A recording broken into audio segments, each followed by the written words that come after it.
Ömer Efendi hayırlı uğurlu olsun. Açarım bu. Getirin kazmayı. Açar böyle. Açar herhalde. Açar. Hadi bakalım. O kazanı açar. Şu al da sen. Hadi.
Cacık buraya olacak mı?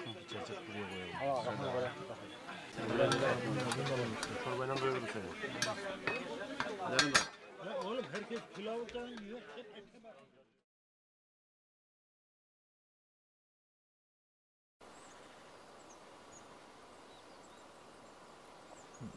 Ömer Bodur. Çorum İskilip doğumluyum. 1969 doğumluyum. Askerde aşçıydım. Askerden gelince hastaneye işe başladım. Cumartesi pazar boş günlerimde yöresel yemeğe bir hevesim vardı. 30 senedir yapıyorum bu işi.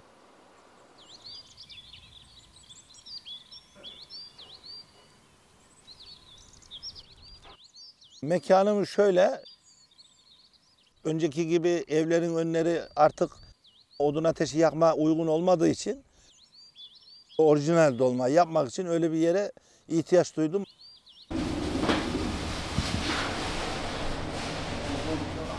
Bu yöresel yemeğin olmazsa olmazları şunlar.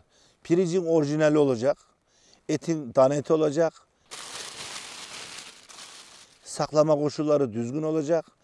Elin altında olursa hani hayvanın kaliteli olması, veteriner kontrolünden geçmesi için bunları ben ihtiyaç duydum, yaptım öyle şekilde.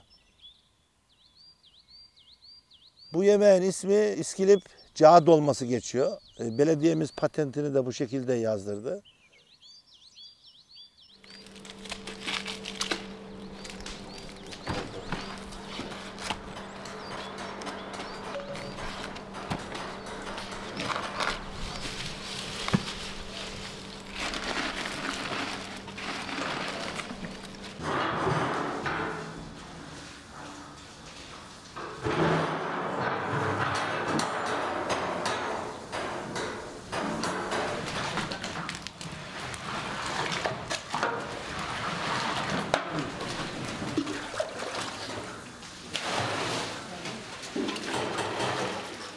Yaklaşık bir kazana 30 litre ıslamak için su.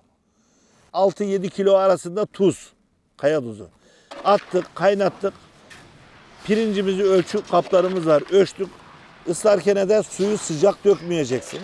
Elini ıslatacaksın, şöyle elini yakmayacak şekilde savuracaksın. O şekilde pirinci ısladık.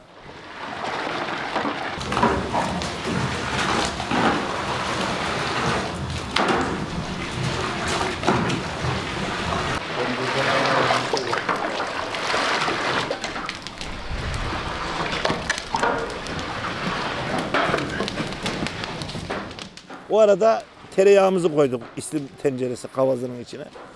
Ondan sonra soğanımızı rendeledik, hazırladık. Onu da güzelce kavuruyoruz.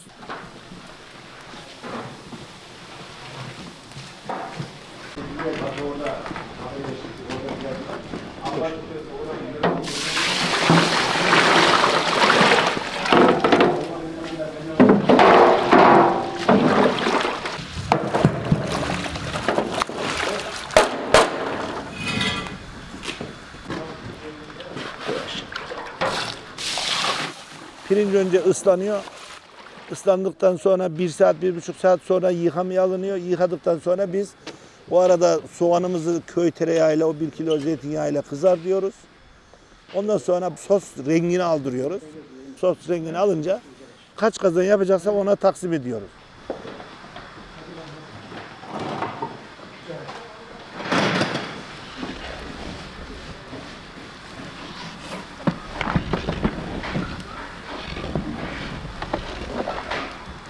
Tereyağıyla soğanın kızartılması.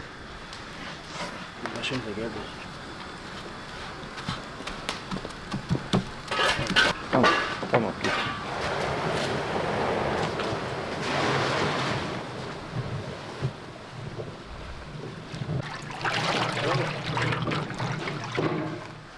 Bu soğanı eşit bir şekilde bunlara paylaştırıyoruz. Yağlı paylaştırıyoruz. Pirinci ölçtüğümüz kadar suyu ona atıyoruz kazanlara, yağın içine.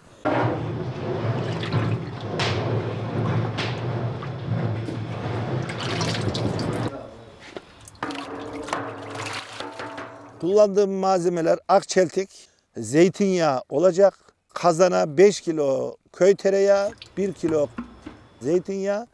Bunun ana maddesi kuru soğan, karabiber, içindeki baharatlarımız bunda. Başka bir şey konmuyor. Tuz, kaya tuzu. Ondan sonra pirinci yıkamaya başlıyoruz.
Elekte süzülüyor, içinde hiç su olmuyor. Tam böyle kaynarken atıyoruz. Önce hızlı ateşte, daha sonra dinlendirerek, daha en sonunda közleme. Çayı demlersin de demini alır ya, o şekilde bir demlenmesi gerekiyor.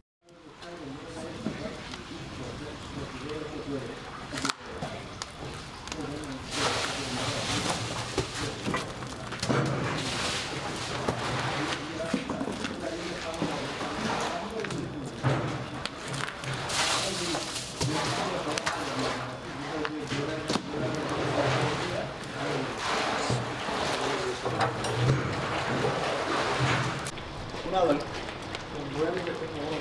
Bunu alın. Bunu da değiştirelim o şeyi.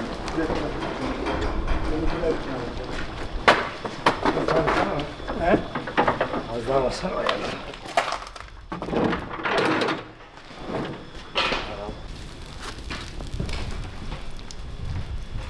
Sonra suyu da tamam mı? O da tamam. Koyalım mı? Var. Bir de benim çiftliğin altındaki Kanara Çeşmesi, İskilip'in içtiği çeşmeler bunlar. Götürüyorlar işte laboratuvarda inceliyorlar, çok güzel çıkıyor. O yüzden o suda çok önemli bizim işte. Kuyu suyu, kloru çok veya acı sular yemeğin tadını vermiyor.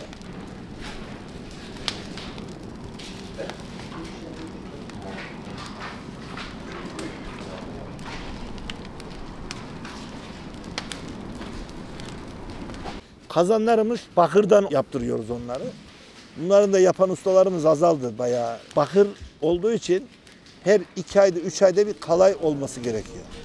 Kalay olmaz da kızılı kırmızısı çıkarsa ona da dikkat etmemiz gerekiyor.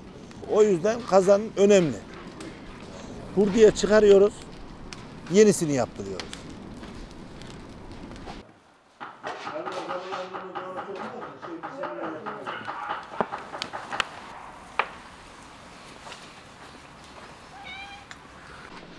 Buna iş derler. İşte bundan sonraki aşama dolma buharıyla tamamlayacak. Etçik tuzu az olacak bu haliyle. Etin suyunu, tirit suyunu alınca tam kıvamına gelecek. Üzeri şöyle soğuyana kadar bekliyoruz. Soğuduktan sonra kürekleme aşaması var. Tane tane olacak. Bez torbasına ondan sonra girecek bu. Tane tane ayrılmayı tabi bizim pilavını yaparken suyunu, ölçüsünü, tuzda bekleme süresi onlar çok önemli.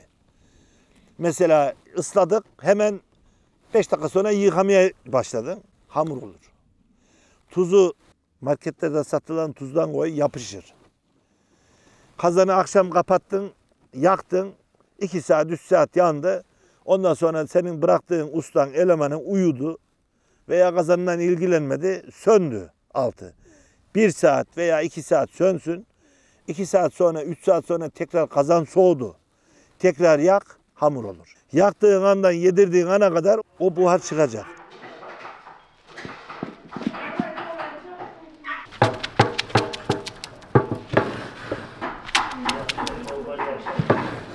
Harman zamanı alıyoruz pirinçleri.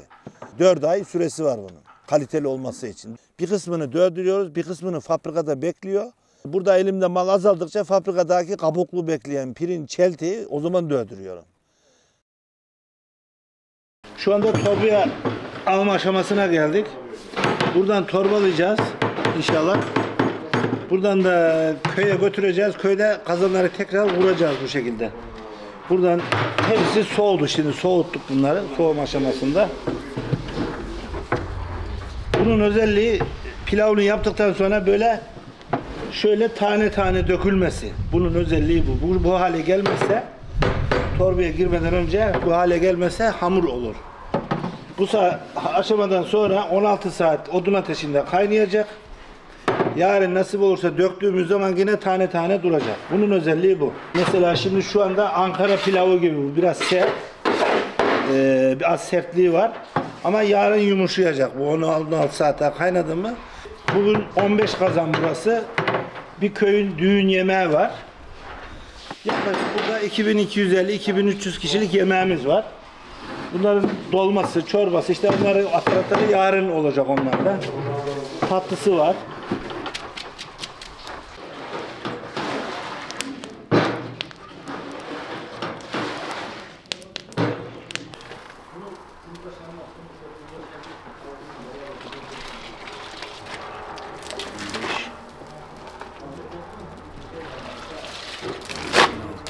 Usta kaç tane çıkartıyorsun?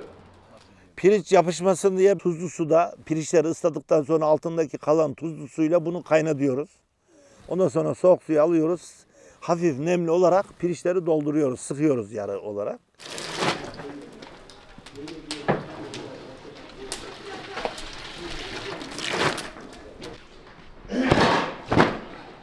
Bilmiyorum kaşıklarım nerede? 3 tane de kaşıklar var. Kaşıklar getiriyor musun sen? Şöyle.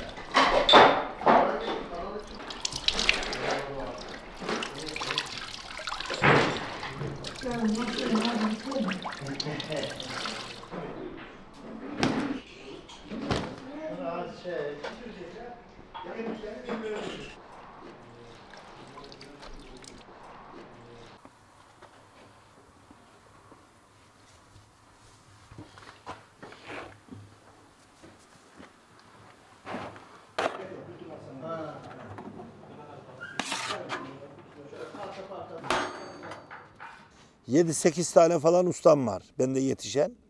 Tam böyle yaptığından emin olduktan sonra diyorum ki sana iş alıyorum. Bir de gidip birkaç sefer kontrolünü yapıyorum. Götürdüğümüz kişi de memnun olursa sen işine devam et diyorum.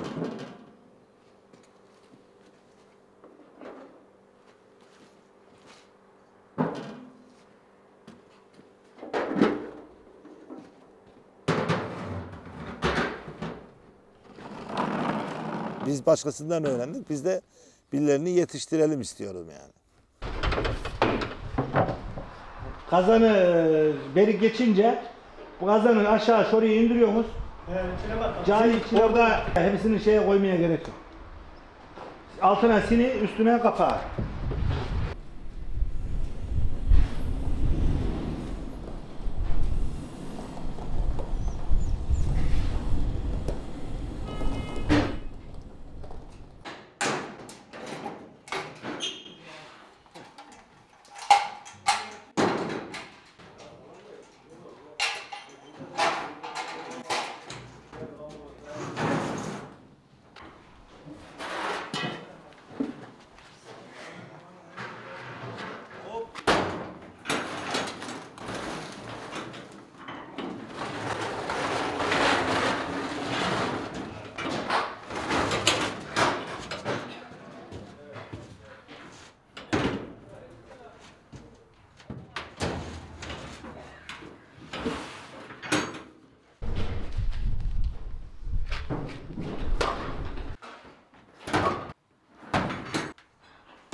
Kurbanım, dolma çadırının altına elektrik çektin mi? He?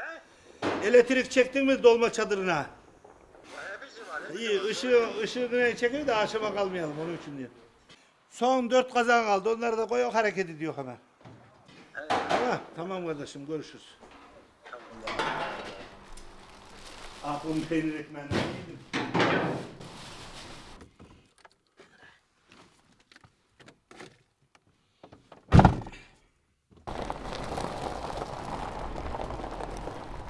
Bu gece sabaha kadar pişireceğiz. Yarın öğlenleyin sunuma başlayacağız. Yarın öğlene kadar hazır olacak. Dolmayı Ankara'ya, Bolu'ya kadar Tokat, Amasya bu civarlara götürüyoruz. 6 saat yola gitme şeyi var, süresi var. 6 saatin üstünde olursa buradan pişirip de götürme şeyimiz olmuyor, bozulur diye. Gidip malzememizi alıyoruz, orada yapıyoruz. Yerinde Antalya'da, Alanya'da yaptık. İzmir'de yaptık. Yurt dışına Almanya'ya şey yaptılar da ben gidemedim. Ona bir fırsat olmadı, gitmedik. Benim öyle bir zamanım olmadı.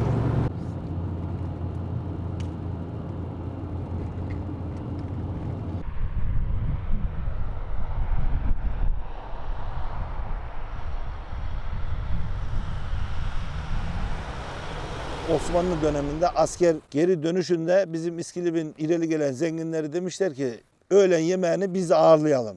Oraya işte birisi pirinç vermiş, birisi kazan götürmüş. O günün ustaları kazan çok olmadığı için biz bunu bez torbaya koyalım. Eti altında pişsin, pirinç üstünde pişsin. Ve çok beğenilmiş, çok tutulmuş. Çırağan Saray gibi ünlü İstanbul'da saraylara götürülen bir yemek. Bu günümüzde oralara gitmiş, oralarda devam ederken bu İskilip'tekiler de demişler ki biz bu kültürümüz, biz bu yemeği geri getirelim. Bir kişinin, bir ağanın gücü yetmese 2 ağa yapalım. Bizim işte dedemizin dedelerinden bu sanat kalmış İskilip'te.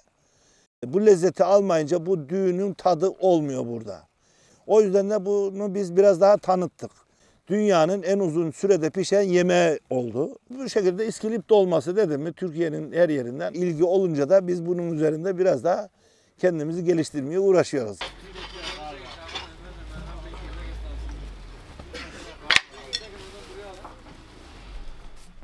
Bir haftada 30 düğünün olduğu günler oldu, pazar günleri özellikle. İskilip'in girişinden hiç ilerledim mi İskilip'in içinde sanki dolma böyle buharı gelmiş gibi. Bir de o sokaktan buyurun ederler, o öbür sokaktan buyurun ederler. Bizim en çok Çorum insanlığın sevecenliği, misafirperverliğinde o da var yani.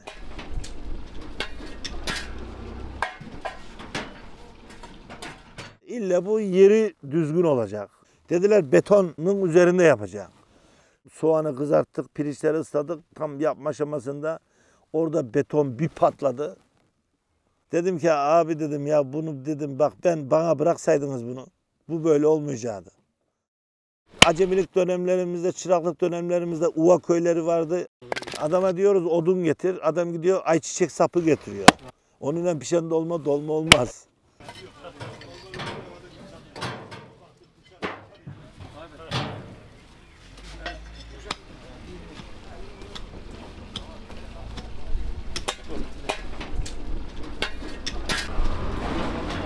sok. Emin Paşa. He? Şura sok. Şura sok. Şura.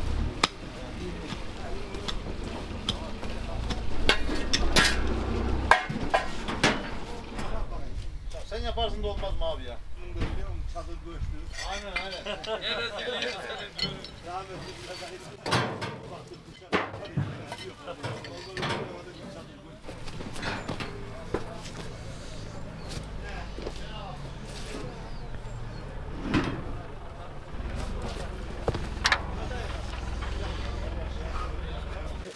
Bulduk kazan bekliyoruz. Sonra benzer şunu açarız.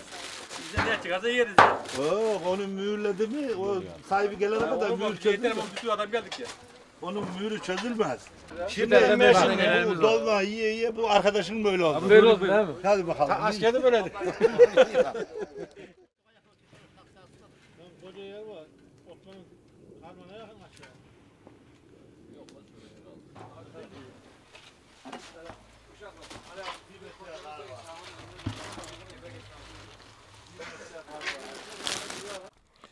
Bez torbasını aldık. Kazanın içini tekrar bir temizledik. Bir sefer etimizi getiriyoruz. Damana eti döşüyoruz. Kuru soğanımızı koyuyoruz. Birer parça, ikişer parça. Onu karabiberini atıyoruz. Etin üzerine geçecek şöyle 4 santim, 5 santim kadar su ekliyoruz. 3 ayak sac yağımız var. Sac yağının üstüne sinimiz var. Sini koyuyoruz. Tepsi işte öyle isim değişiyor yöreye göre.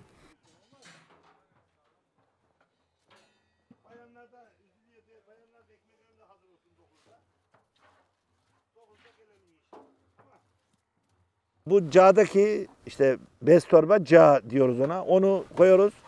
Onun üzerine perşümen kağıdı koyuyoruz. Kazanın hem kapağına hem kenarlarına böyle elin dolanacak şekilde hamur olmaması için değmeyecek. Soğanını attık, tereyağısını atacağız. Karabiberini atacağız. Ondan sonra bunun son aşamasına geldik. Böyle. Bu tereyağı. Her şeyi çok önemli. Bir an kalabalık oldu ya deminden. Orada her ne kadar kalabalık olursa olsun sen işine odaklanacaksın. He, hoş bir iş yap, tamam o kadar. Başka detaylara girersen işi dolaştırırsın. Baştan mı yapıyorum bile? Evet, birer tane her kazana birer beyaz. İkişer gri.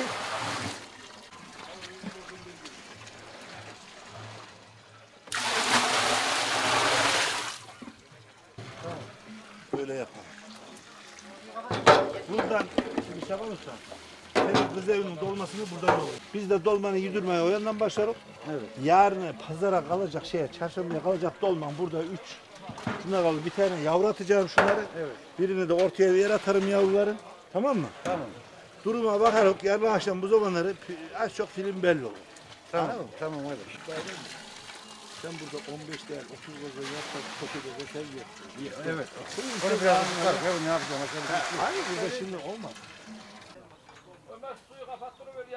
Burada şimdi yapıp da hani herkese de bir doldurayım vereyim demeyeceğim. Bu 15 değil 30 kazan olsa yetmez. Ama bu adama yazık olur.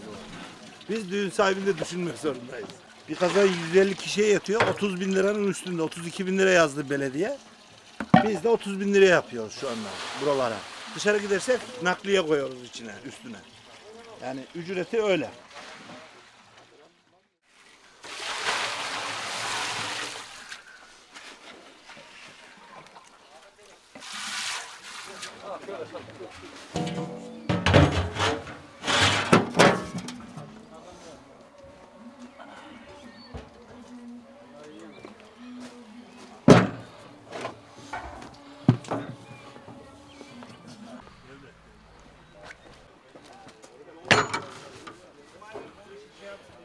Kapatıyoruz kazanımızı, hamurluyoruz etrafını. Kazanın kendi deliğinden 14 saat, 15 saat gerekirse uzatıyoruz mesela ertesi güne 24 saat.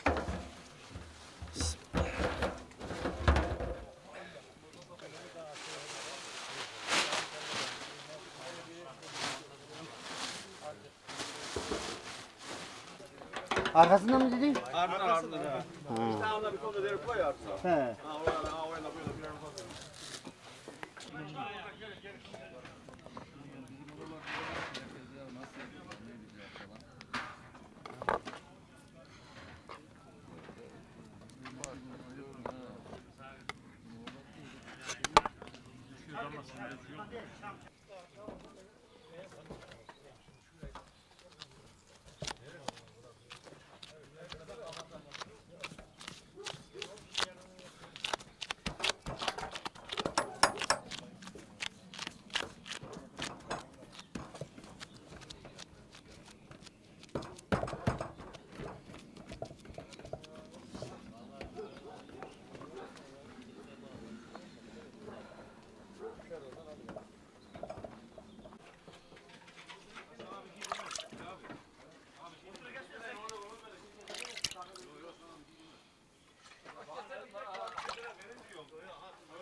Kazanın birinin dudağı dibinde kaçıp da neyse havaya atınca.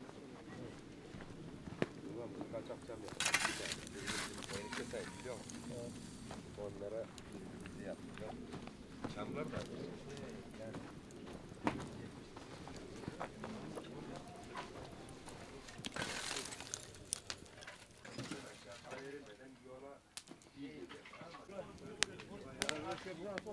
Yok yok olmaz. Yok o tarafta. Yani bunu buraya kaldıralım da. Altının ateş ayarı belli. Oradan delikten buhar kesilmeyecek. Hafif hafif çıkacak. Dolmanın yapılışı, pişmesi bu şekilde oluyor.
Ha, iki kafa da su koydum. Daha oraya iki kafa daha koyarım.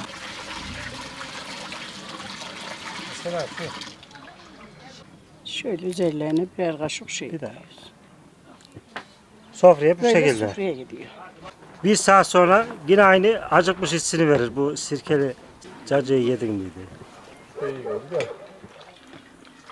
Ha, suyu Bak bundaki koyalım. lezzeti Şeker var şimdi. Şey yapalım. Azıcık şeker mi şey? Acık şeker istiyor mu? İstiyor mu? Yeter mi? Yeter.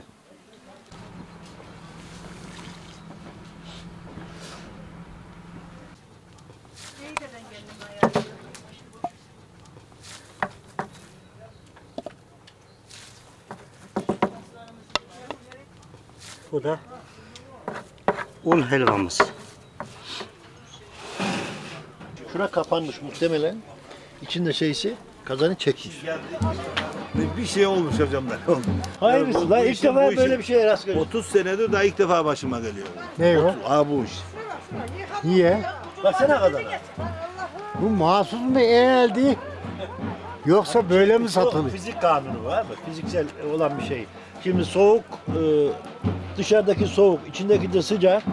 Bu birden soğuk havayı görünce kazan birbirini çekti Ya biz içindeki buradan şeyi. gittik giderken hocam ben görüşüyorum işte. Ben İskilip'e vardım. Araçta olan malzemeleri indirirken Emine aradı. Ya dedi kazanın bir tane yumuldu dedi. Küçüldü dedi. Allah Allah. Ya nasıl oldu dedim. Patlak bu kadar.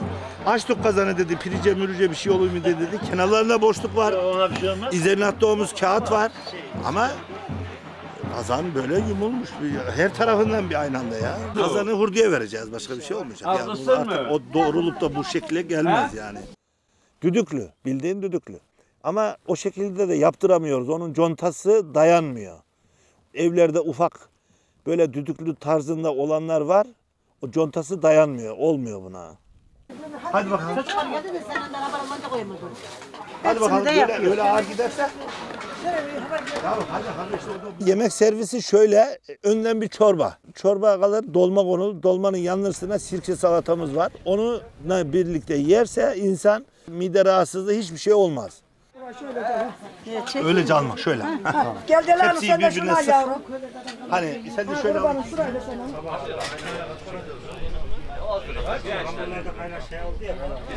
Oranın kağıdını, peçetesini, bardağını götür. Hanımlara Mevla'yı da götür. Sonunda da un helvası yaptığımız tatlımız var. Rengi güzel, hafif olur. Yemesi de hafif olur. Sonunda her masada dua edilir. Bunun özelliği de bu. Şükredilir, alınır.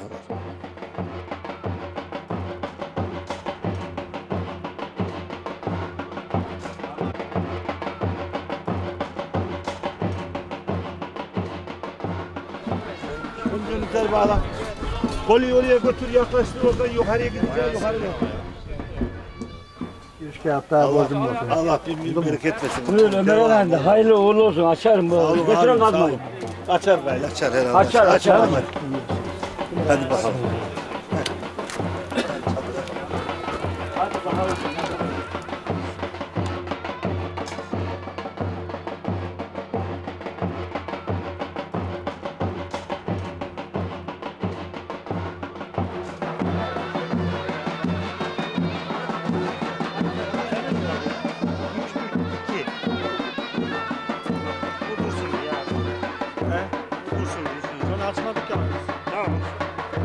Samimiyetimiz varsa kazanın kapağı açılmıyor diyoruz. Adam tutuyor bir başlatıyor. O da gece sabah yani 16 saat onu başını bekleyen çalışanlarımız var. Paylaştırıyorum onlara. Haçlık yapıyorlar.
Bunu 3 sefer, 4 sefer yedikten sonra insanın beyni bunu istiyor insan. Böyle bir şeyi var bu dolmanın, hazı var.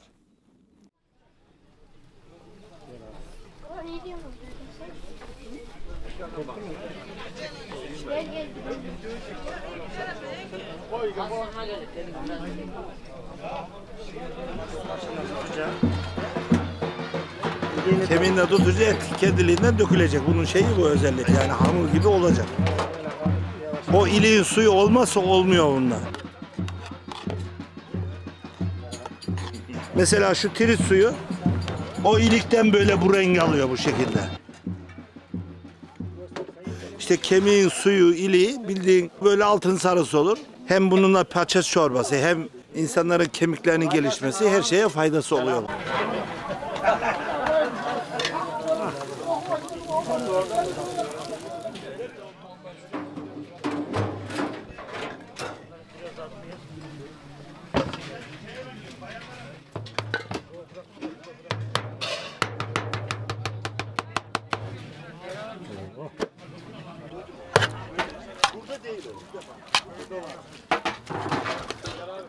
Tamam.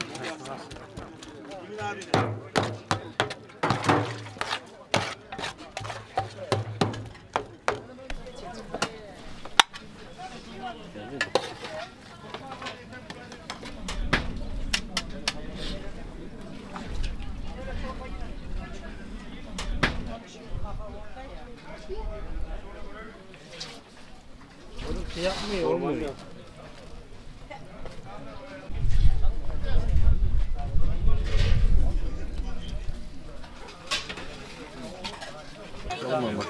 Açıyorum. Açtım de.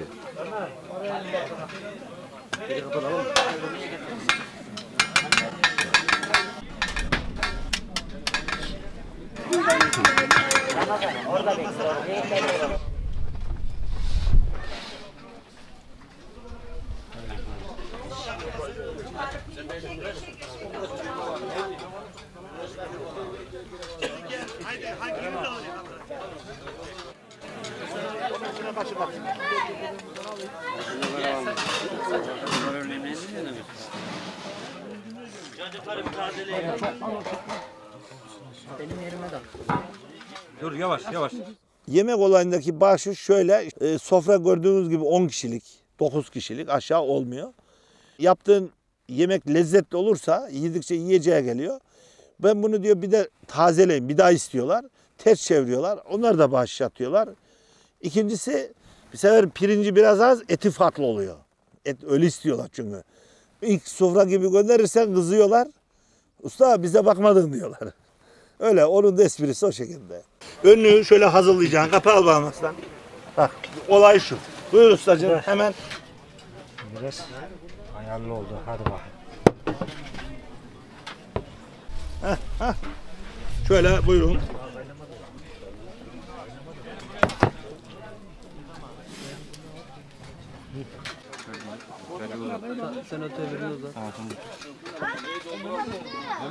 İlk tip dolmasını biz ilk kez burada tadıyoruz. İlk kez burada gördük. Antep arkadaşım Kadir, Mersinli arkadaşım Adem, Antalya arkadaşım Saitcan. Aileleri burada ilk bu içkilip dolmasının tadımını yapıyorlar. Çekilen zahmetin lezzetini yakalamış. Gerçekten değiyor. Bu etin buharında pişmesi böyle saatlerce, bu 16 saat ne hala dünden beri yanıyor. Dünden beri bunu bekliyorduk, yani bekliyorduk bu lezzeti görelim diye. Ve karşımıza da gerçekten müthiş bir lezzet çıktı yani. Biz Antep'te dolma derken hani biz patlıcan dolması, biber dolması, kabak dolması gibi acaba öyle bir şey mi dedik ama bu çok farklı bir yorum, farklı bir güzel bir lezzet olmuş. Pilav ileri et olduğunu biliyorum da ama böyle yapıldığını bilmem. Nasıl olduğunu bilmem. Hevlayı bilmem. Bizim bildiğimiz hevla ölü hevlası olur. Ama burada da düğün hevlası da var. 1000 kişi, 2000 kişi yemeğe yedirdik. Ya herkes memnun. Herkes teşekkür eder. O zaman dünya benim oluyor işte. Başka bir şey istemiyorum orada yani. Böyle bir şey var, bunun hazı var. Yani memnuniyet. Hazırlanın.